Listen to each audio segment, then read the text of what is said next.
Assalamualaikum warahmatullahi wabarakatuh. Perkenalkan, saya Rahmat Hidayat. Di sini saya akan menceritakan pengalaman pembelajaran saya yang dilakukan secara sinkronus dan asinkronus. Tapi sebelum itu, kita harus mengenal terlebih dahulu apa itu sinkronus dan asinkronus.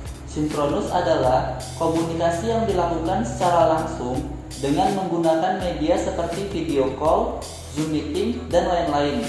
Sedangkan asinkronus adalah layanan daring yang tata laksana komunikasinya dilakukan secara tunda dengan menggunakan media email, media PDF, dan lain-lain.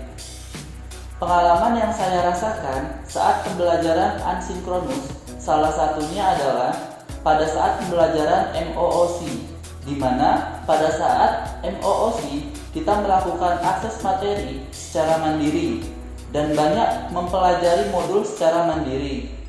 Dengan metode pembelajaran asinkronus tentunya ada kelebihan yang saya rasakan. Di antaranya, 1. Memungkinkan kita dimanapun dan kapanpun untuk belajar. 2. Kita dapat belajar sesuai dengan karakteristik diri kita masing-masing karena bersifat individual. 3. Peserta dapat mengakses informasi yang diberikan dari berbagai sumber, baik di dalam maupun di luar lingkungan belajar. 4. Mendorong peserta untuk lebih aktif dan mandiri dalam belajar. 5. Isi dari media belajar dapat diperbaharui dengan mudah dengan menggali informasi-informasi tambahan lainnya. Namun, di samping kelebihan yang saya rasakan, terdapat kekurangan pula yang saya rasakan. Di antaranya, 1. Keberhasilan pembelajaran bergantung pada kemandirian dan motivasi belajar peserta. 2. Akses jaringan untuk melakukan review materi juga menjadi kendala. 3. Pembelajaran dapat dengan cepat merasa bosan dan jenuh. 4. Akses untuk bertanya dibatasi, sehingga jika ada materi yang dirasa kurang paham, harus ditunda terlebih dahulu. Pengalaman yang saya rasakan saat pembelajaran sinkronus, salah satunya adalah pada saat pembelajaran distance learning. Pada saat Latsar CPNS Kemenkumham tahun 2021 yang saya rasakan saat ini, di mana pembelajaran tatap muka yang dilakukan secara daring dengan pemateri, yaitu dengan media Zoom meeting, dan pembelajaran secara sinkronus ini, ada beberapa kelebihan yang saya rasakan. 1. Saya dapat mengajukan pertanyaan secara langsung kepada pemateri. 2. Keaktifan dalam pembelajaran bisa terlihat secara langsung.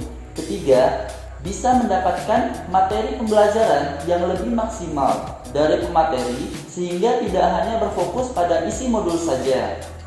Namun, di samping kelebihan pembelajaran secara sinkronus ini, ada juga beberapa kekurangan yang saya rasakan. Di antaranya, 1.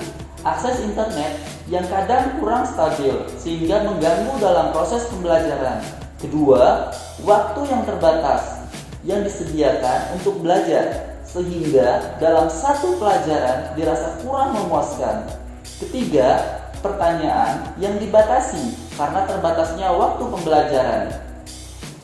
Pada akhirnya, baik dalam pembelajaran sinkronus dan asinkronus, keaktifan peserta dalam belajar sangat diperlukan.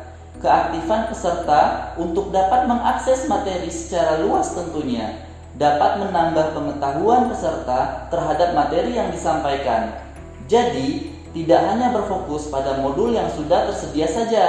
Dengan begitu, tentunya peserta dapat memahami materi yang sudah disampaikan secara luas dan secara tepat.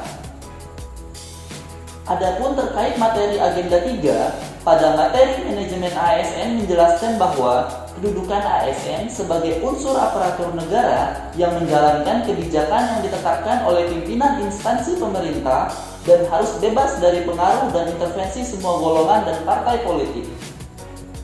Sedangkan peran ASN itu ada 3, yang pertama perencana, pelaksana, dan pengawas, serta fungsi ASN tersebut ada 3 juga. Yang pertama, melaksanakan kebijakan pemerintah. 2. Memberikan pelayanan publik. 3. Mempererat persatuan dan kesatuan.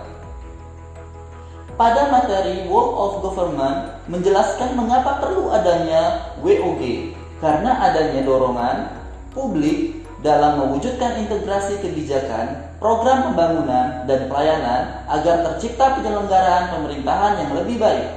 Kedua, ego sentral dan kompetisi antar sektor. Ketiga, perkembangan teknologi informasi. Keempat, keberagaman latar belakang, nilai, budaya, adat istiadat, serta bentuk latar belakang lainnya. Pada materi pelayanan publik pada hakikatnya pemberian pelayanan prima pada masyarakat yang merupakan kewajiban aparatur negara sebagai abdi masyarakat. Sudah saatnya instansi pemerintah mengubah paradigma dalam bidang pelayanan, yakni paradigma monopoli menjadi paradigma kompetisi, paradigma no public choice menjadi paradigma public choice. Terima kasih.